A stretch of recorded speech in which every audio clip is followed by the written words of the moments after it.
vuoden rallycrossin parissa lähtee Tanner Faustia haastamaan. Ja tästä puhuttiin Heikkisen kanssa, tästä mutkasta. Se on yksi mahdollisuus tulla tuonne alamäkeen ja se pitää olla. Se on ehkä jopa härskin näköistä, jos se ohitus sieltä saadaan tehtyä. Mutta Fausti on tällä hetkellä siinä edessä pahasti ja Skorupski vetää tätä lekkaa yli. Ja nyt menee vähän pitkään Skorupski sieltä. Ja tämän näkee Fausti ja Heikkinen.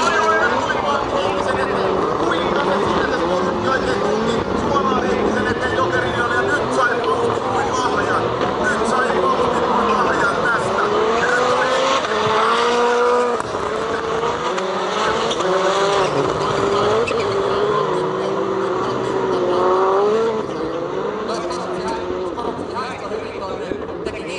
nyt on tavallaan korjasi sitä virhettä tulemalla saman tien tuohon Jokerin lenkille ja tuli suoraan siihen topin eteen, mutta sellaista rallycrossi on, siinä mitään.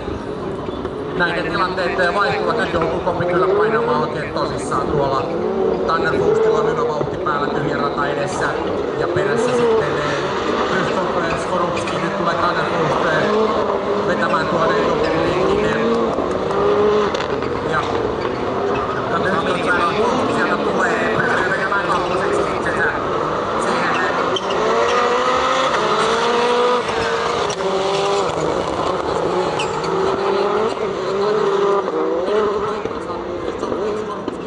Skorupski johtaa Fust kakkosena.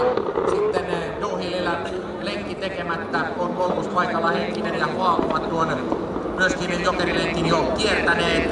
Ja siitä edestä sitten Derek Touhille joutuu tuon Jokerilenkin vielä vetämään, mutta se ei paljon loppua tuo Topi Heikkiselle.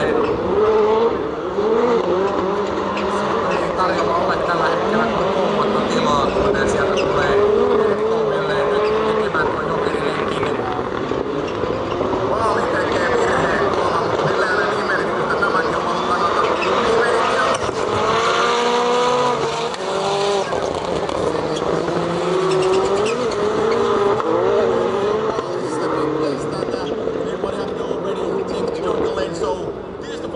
And Skorupski is leading.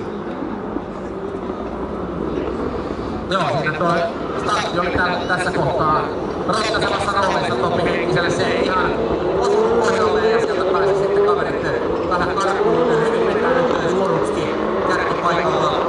Pystynyt vetämään aika hyvänkin kaupan siinä.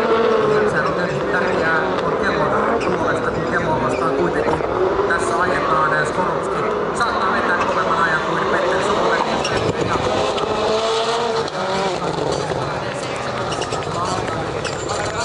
Olosuhteet muuttuvat 3.11.956 Skorupskille. Tanner Faust 3.13.